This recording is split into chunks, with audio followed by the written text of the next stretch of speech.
एक राजा था और उस राजा की बड़ी वफादार घोड़ी थी। वफादार इतनी कि उसने अपनी जान पर खेलकर राजा को कई बड़े बड़े युद्ध जितवाए। एक बार उसने अपने गर्भ से एक बच्चे को जन्म दिया, लेकिन वो घोड़ा जन्म से ही काना था। वो थोड़ा बड़ा हुआ, उसने अपनी माँ से पूछा कि माँ, मैं बहुत तेज हूँ, मैं हष्ट-पुष्ट हूँ, मैं ताकतवर हूँ, लेकिन मैं जन्म से ही काना क्यों हूँ।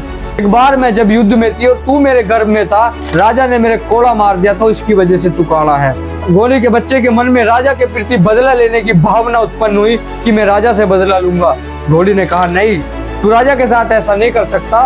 राजा हमारा पालनहार है, राजा हमारा मालिक है, तू उसके साथ ऐसा नहीं कर सकता। लेकिन उसने अपनी माँ की बात को नजरअंदाज करा और हमेशा रोज एक बात सोचता कि मैं राजा से बदला लूंगा। एक बार राजा उसी घोड़े पर सवार होकर युद्ध में गया और युद्ध में राजा बड़ी बुरी तरह से घायल हो गया, लेकिन वो घोड़ा राजा को राजमहल तक सुरक्षित ले आया। और राजमहल के बाद वो अपनी माँ के पास गया। उसने अपनी माँ से बोला, माँ, अगर मैं चाहता राजा से बदला ले लेता, मेरे पास आज मौका था, लेकिन उस टाइम मेरे मन में ऐसा ख्याल भी नहीं आया कि मैं राजा से बदला लूं।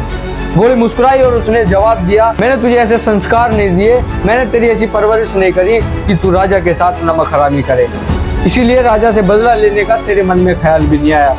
अगर हमारे संस्कार अच्छे हैं, अगर हमारी परवरिश अच्छी हुई है, तो रात को 2 बजे भी अगर आपको एक लड़की इकली मिलती है तो आप उसे गलत निगाह से नहीं देखोगे, आप उसे माता या बहन की निगाह से देखोगे।